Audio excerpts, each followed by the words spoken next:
Thugann Damhsa Gaelach ardú críos anama den phobal in Éireann agus agéin leis na céta bliain. Cé go bhfuil agin gur na Gaeile Damhsa is bag chur síos nó tafad a bhharan ón teanna am in Éireann a thugann na fis gur sé sin álaí. Ensign srei seo argan mud siar an scéal ionta seo den rince in Éireann agus leanan mud Gearóid Bert Damhsair de chudjin léaniu. Tá Niamh Taylor ó bhfuil fearste cos cuain ag gol san lumiacht don na cúigiú corn dónda sa rinca Gaelach agus tá Pádraig go Dubhain Damhsair Sean Nós ó Chéarann a Conamara a ghlacu páirte a gomartas Damhsa Sean Nós in san Oireachtas.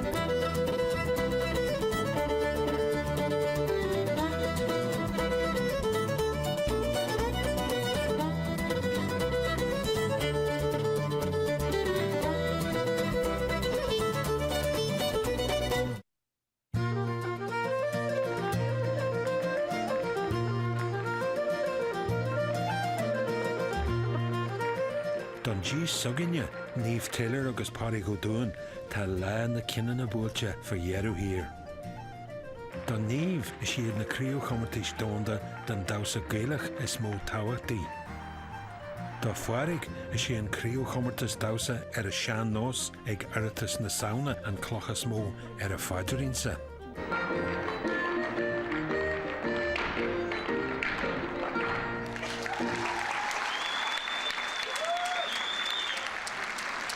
Sin mar chéad ar sa thar.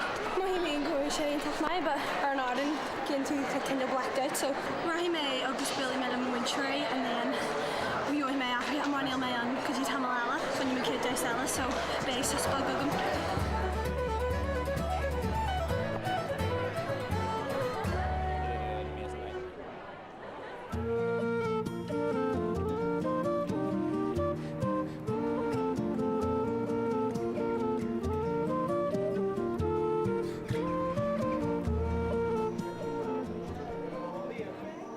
Tá má choréine sa Sveits me, tá lámór seo teachaí. Cá mu ghil teachna go cumid nádan cá a heis amach go mé cin tuairt séipta caracúir. Nuair a thosa mé amach gáigh na chmórtaí, ní bheith an cháid gáil ag réamhachta. Ní rá locht camera an íor se go meach ar televísin a theada. Se an táimnis na nervs mór búlateach ná cin tú an náit lig. Ní was het niet tot hij dan staat je niet echt met het hoofd. Sé different below. Tá bro mór a drám in ismail ar na cameras mar gata bheith céit géad le choláirtíon so go mór nuir se an meach ar a telefís. Tá sam go deas is deas ruda le hí drám nachhfuilán a bheith an aiceil ar a teli ach tá narid bro ar drám atá bhfuil meach an sin is déanach as Damhsa. Beidir nach méidís ní éann siad chomáisiún agus beidir nach bhfuil an Damhsaí nach chomá is beidir mar amach an camerán. Má súl go mór leis mar is brán rud a bheith an chuilmeach os cór fébicéimiid duine bheith sa breanúir agus do chuid Damhsa is páint agus a chuirmeach an sin is teas rud le dhéana agus tá má soch sástanis héin. Cé go bhfuil mór éalú an Damhsa Sean Nós le bliantí baga nuas. Is sé an Damhsa Steap nó an Damhsa Gaelach mar is fear aichna inis ar ó barú suntasach ar fud a dóin. Le rangan a Damhsa lán le daltaí agus leis na múnseirí a deagasc a gcóir na bheisina go príomha. Ach ba bhainnig cór is casú ar a chasan rathall seo nó bhí túramí difriúla ag daoine an trá gur cheart an Damhsa gáil. Bhuaigh na máistú rince chóras rince céime in Éireann agus bhí sé sin san 8ú híis déag. Ach deir an fé híis déag de bhí istócha chunar nua sé sin chunar na Gaeilge. Is na fihéidí de bhí feisina arsúil ag chunar na Gaeilge. Agus bhí dtíine rá raibh daoine ag argóint ag na feisina sin. Agus de bhí sais chumisisiún chuir le chéile ag chunar na Gaeilge chun smachta chur ar na feisina. Agus ní bhhain ar na feisina ach ar rince féinnig. Bhí sé sin an táchtach a gcóin forbert rince céim in Éireann. An rud a chur an conra rompa ná dhéanamh level náisiúnta. Agus chéalaigh sé sin go raibh na múntóirí ar fad bheith chláirithe leis an gcuimiisiún nuair a chuirigh sé seo. Chuir siad rialacha amach faoi conas mar a agrófar na comórtaí amachos sin. Bhí ar a gailge bheitcha. Agus seo an áite hála an céad aib mar annachchuid is na múntóirí go raibhrinca chuní raibhing gailgecha. They tried to formalise the teaching and the structure and everything of Irish dance. They made it much more rigid than it had ever been before. And one of the sad effects of that was that the older layer of the dancing masters were excluded by the modern dance teachers on the basis that they couldn't speak Irish. Agus leis sin tháinig glúan uair do gabhsaí an cinn. Ach, bhí am neamh chinnte an do gháin an Damhsa géalaí go fáil.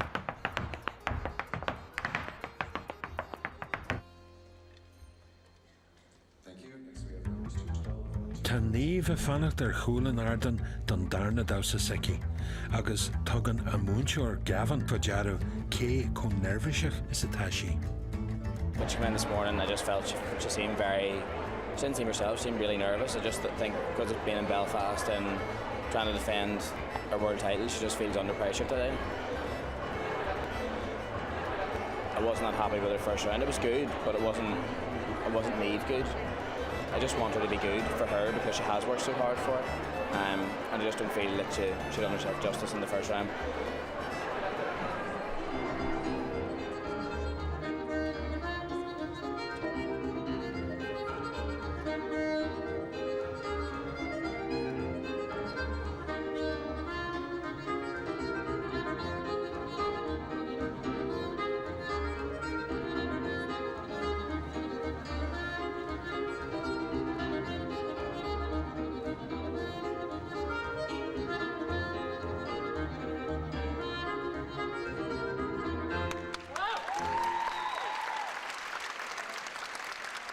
Light round was fab.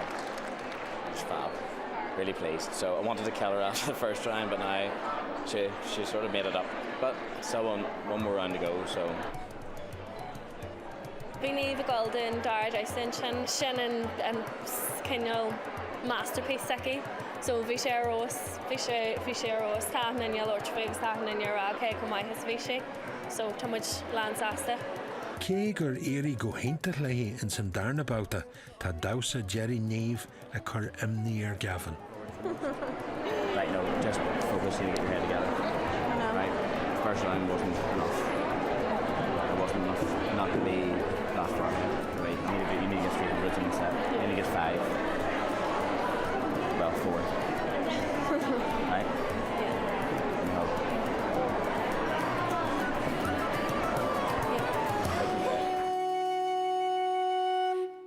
Concertine and Chetami Harella, no, as an Athboy, against Gearóid, Pádraig of Dubhain. Tá críú chumartas Damhsa ar Sean Nós Fillán seo le go learne. Níl se forrast ag omaithóir bí a bheith páirteach ag gomartais mar seo. Fiú ag lehéití foirig a tá cleachtaí a lá. Sinna ceann na rudí cheapan is meas a Dubhain Damhsa. Na rud tá Damhsa tá tá ach na couple nómad rih chum go le maithir státe. Sinna tá mhúlnis na nervous ceartmas.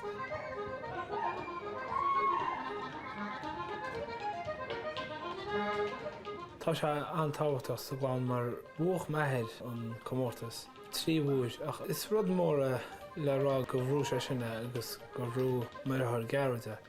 Agus beidir a chundaí gomach mé sin an chur lei sin.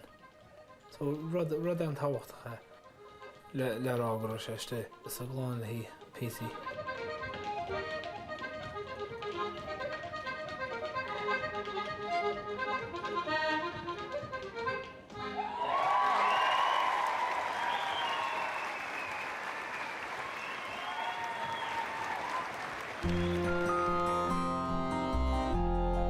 Náia tá na commartais Damhsa nó feisina mar a tugadh a go le raibh ó 9 chéad déag déanach.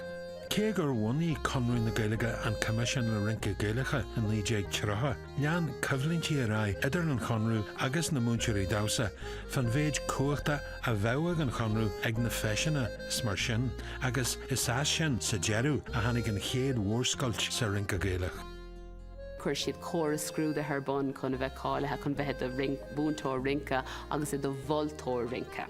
Agus an sin dagraigh siad na comórta si ar bhain réalachas ó bhíon ort rinci a dhéanamh le bróga trauma agus le bróga boga agus rinci éonar agus rinci céile agus mar sin de. In 1940s, 50s, 60s then, you have the teachers continued to meet in their own little groups. Their main objective was the teaching of Irish dancing, not so much the language or the literature.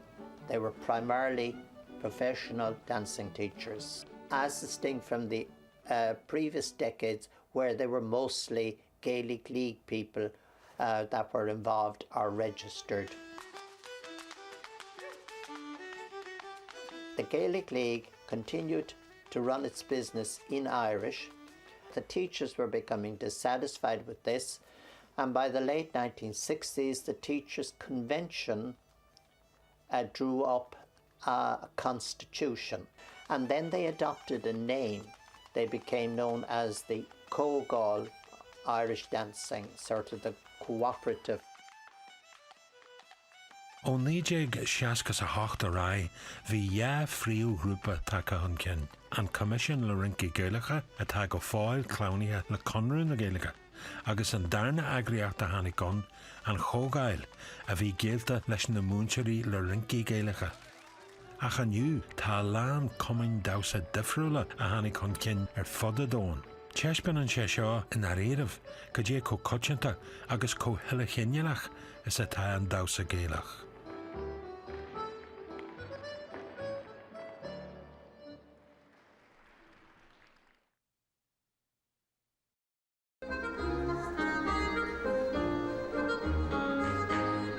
Damhsa Jerry Niamh Taylor. Tá hanrad a brathir seo nó cé gur bhuaigh sí an críú chumarta stónda ceithre uair, ní héag leithí talú slán a dhéanúide go mbeadh an bua aici a ríist. Cail mé craobhann Dubhain a 2009 agus bhí sé an rud is uafsach a holiday réo in Meath. Bhí sé a Philadelphia. Bhí sé an teach Jackar gáilreis ag mórang na Damhsa freisin, mar bhí trí buirtear craobhann Dubhain eile mórang. So bhí daoine ag teachtas Jack ag an rang agus ag rá like, ó an féidir le an pictiúr glacaid in na buirtear. They were like, céanú sa corneal am híon. Ach bhí an takeíochta go bó scoil agus manaró Maclán agus ma múnteirí agus an rang omlan an sinú, like, ní bheith hín ábal a teachtar eisiú sin, bhí sé go habla uafsa. Rinn sé mail a bhád níos cruithe, like, just exploidir an amthaid sin. Bíam ar tí cíine, so just ceithú tú obair, like, gan stad, mar a bhhail le sin a hála aréis.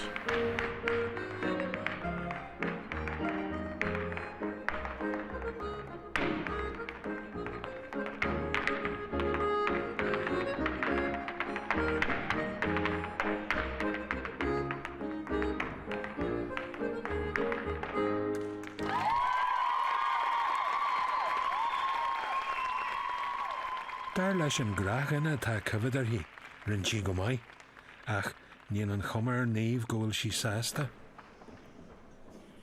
Pritní mé má Damhsa Jarnach an sin agus leis nuair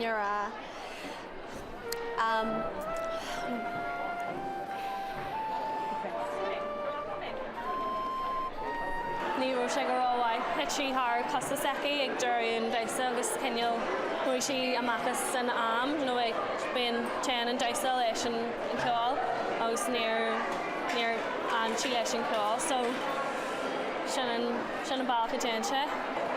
She's still a world champion, like, you know? Yeah. So, and I mean, it's not even over yet. We're just saying that should have been stronger, but I mean, we'll just see what happens. We're not, don't think we're not holding out hopes, like, Yeah. But it's spiritual in her career, agus by sheer Asher and Blaine hugging during the bay, so keeps her fighting. Well, it's just one of those days. You have good days, you have bad days, and I know before the results come out, it's not going to be her day. She, the first round, wasn't the way she can dance. The second round was fab. Set dance, she caught her heel. Basically, she messed it all up. That's the way it goes. And I'm heartbroken for her because all I wanted her to do was do her best in 3 good rounds that were the best that she could do, and she didn't do the best she could do today. But you know what? Live to fight another day, and chin up. And she's a strong girl, and she's one of the strongest kids we've ever had in the class. And she'll come back from this, and she'll fight harder and stronger.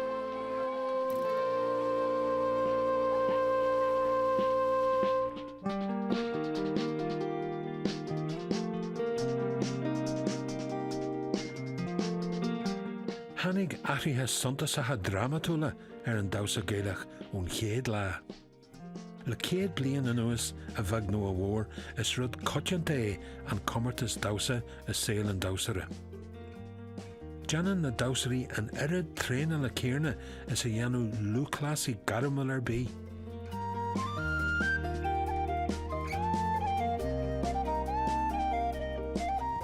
Go héamh na comórta siide, nuair chuireann tú rud éigean an áir deir an stáite, agus nuair chuireann tú moltar in am. Tá tú ceappa gur féidir é rangú ó a héin go dtí dahad, nó a héin go dtí céad chuige. Tá sé sin dachar. So, cad iad san tréthe an dar ring córa. Go mbíonn siad, seasamh maithacha, go mbíonn siad ceolmhar, go mbíonn siad in ann na céimeanna dhéanamh, go bhfuil stíl deasacha. Ach, an rud le, an sina qua non, conas an gestalt cén fág go seasan siad amach. Sin an rawa atá ag gach moltóir. Agus sin beidir an fá, go gcuireann siad cúpla moltóir an, agus go bhfuil córas acu go bhfuil pointí, ní hé go bhfuil aon túir am amháin, ach seans go bhfuil trúir, nó beidir cúigar, nó beidir seachtar, má bhíonn an comórtas anna bhuair agus an tábhachtach. Agus an sin tá anna cuid play genta coffin Marcus Ishlagus and Marcus Irda Kailund. Ac ar a leid má bhíonn níos mó ná moltóir amháin, agus má chuireann siad gach scóir in ormh. Tagan sé amach mar a hagan sé amach. Agus tugan daoine an scóras irda don Damhsa is mó a haithníonn leis nó le ar an lá. For better or worse, and I leave other people to judge this, competition has stayed with us in Irish dancing to this day. The worst part of it is it brings out the worst in anybody and everybody. Competition in all walks of life, because there have to be losers. And the best part of it is we can safely say if we didn't have competition, we would not have Michael Flatley, Jean Butler, Colin Dunn, or any of those other icons of Irish dance that make us so proud of being Irish throughout the world today. Well, nuair tháinig Riverdance ar an bhód bhí tionchar mór ag an seo sin ar forbert rinca céime, agus ó cuasaí garamúla na recóide. Bhí ceol nó chuma ann, bhí chola nua a chá, agus bhí siad mar rincóirí garamúla. Agus é seo an céad ó riamh a bhí seans ag rincóirí bheith mar rincóirí garamúla.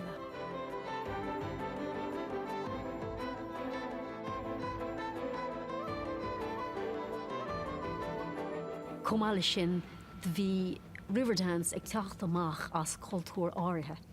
Bhí sé ag teacht amach as cultúr an Celtic Tiger I bhí going in éireann. Agus tá sé sais icon I gcóir an tréimhse sin.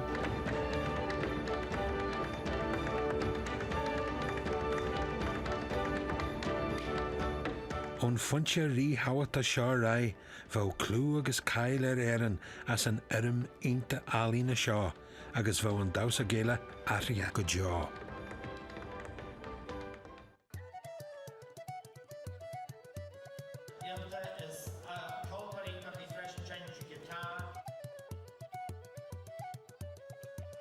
Peiliú ar chomartas an oireachtais, tá ar a bronnú na núisina don Damhsa ar Sean Nós, agus tá an locht féhanna a fannacht go foiineach le fáil amach cé aige a bheits an bua a measc na ní numarthór déag ar fad. Achanis an dúis mhór, chomartas Damhsa ar an Sean Nós, oireachtas na saona an seo ag Gearóid. dus na déanaí fásta an chéadáid a sé champion in Oireachtais nó Pádraig Dubhain.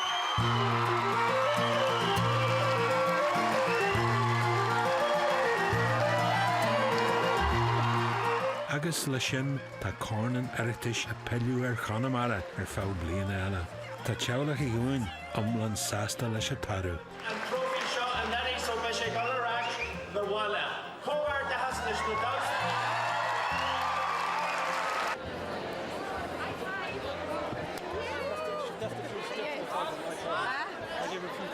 Sauna Dubhain Sean Nós agus chuir do búta I Damhsa éis go bhí bhaigam.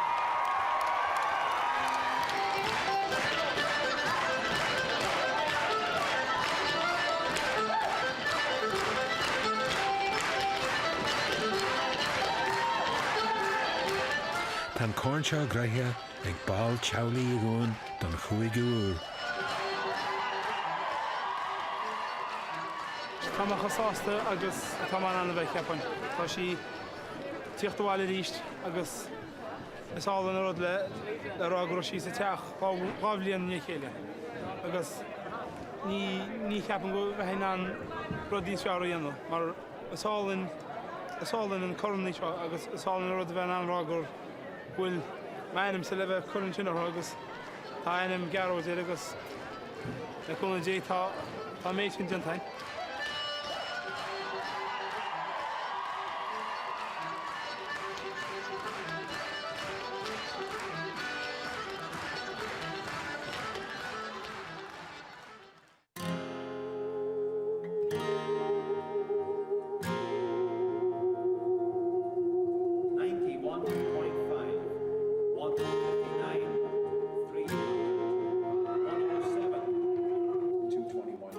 Emil Farste tá chinniú deanta ach den chéad úr riú níl Niamh ag dúil na tarú an chumarta se chlinstin. Tá sí an áras go mé an bua aici am líana. 205, 126.2, 89.5.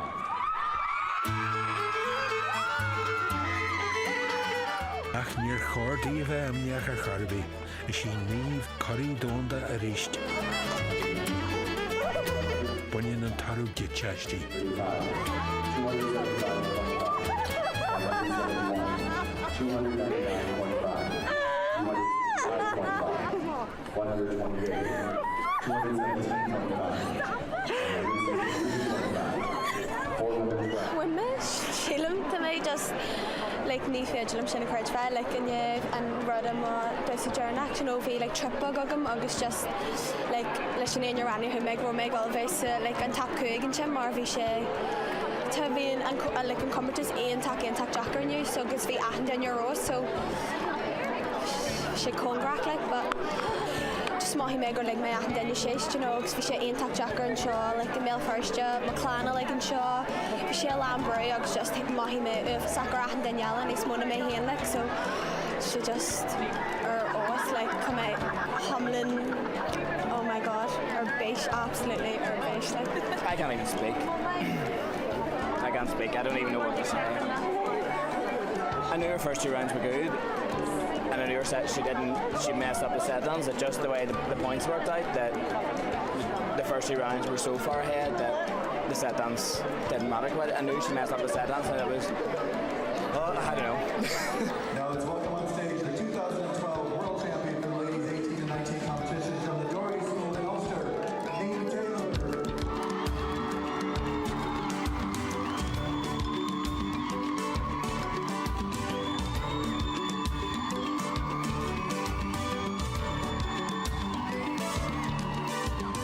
Let's hear it for the World Champion, Niamh Taylor. Tá obair mhór chrúí deanta ag Niamh. Ach bíú an éirecht é nó tá 5 chríomh chumartas dón do buinte aici, agus tá sí mar a réime. Álaí de forí go dúin a thug corn an Oireachtais na bhalla leis mar a ring áthar is a dhearthar ribhe. Bheith sé dulí na tarthaí seo a tharú. Le 6 seachtain anuas leanmuid an daghaus ar seo agus tá feici agin an 2 bhfuil an Damhsa mar fart lárnach de súil. Fíor léirú a tan san bhirteach ó seo fan aistear atá deanta ag an Damhsa mar orm álainne, agus an táhacht a bhí agus a taige is saoil na hÉireann.